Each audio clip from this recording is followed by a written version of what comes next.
L'horloger qui aimait le théâtre.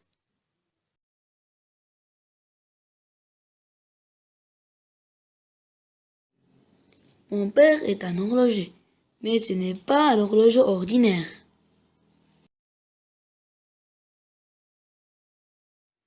Souvent, il abandonne ses outils et se regarde dans un miroir en faisant des grimaces.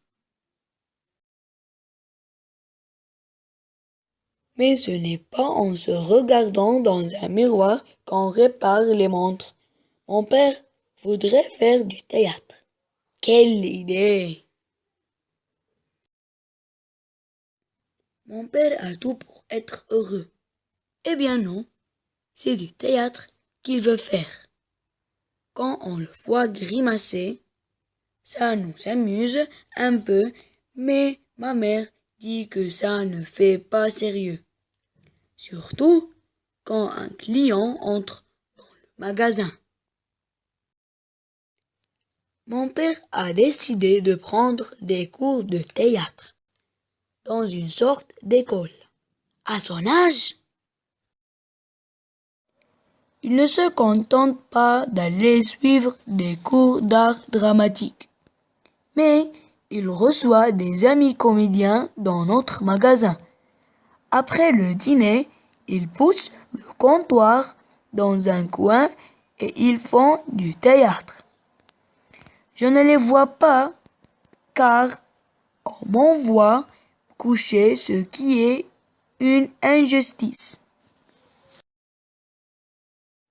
Ma mère a compris que c'est une injustice.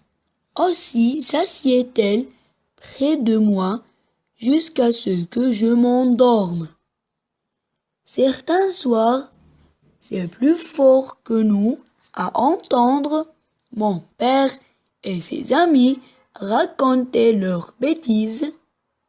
On rit.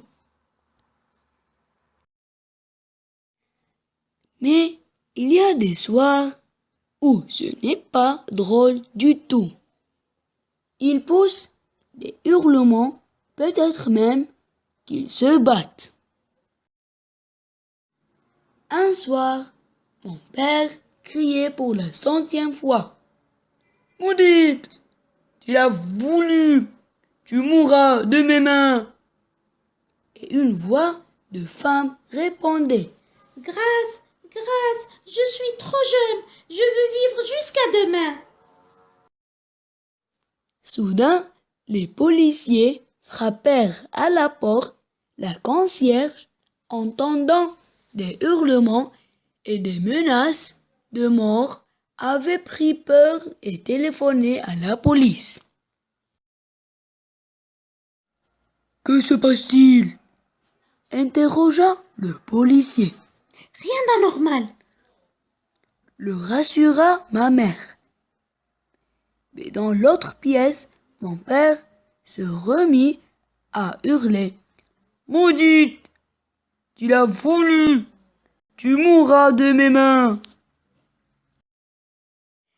Il fallut beaucoup de temps pour expliquer aux policiers ce qui se passait réellement.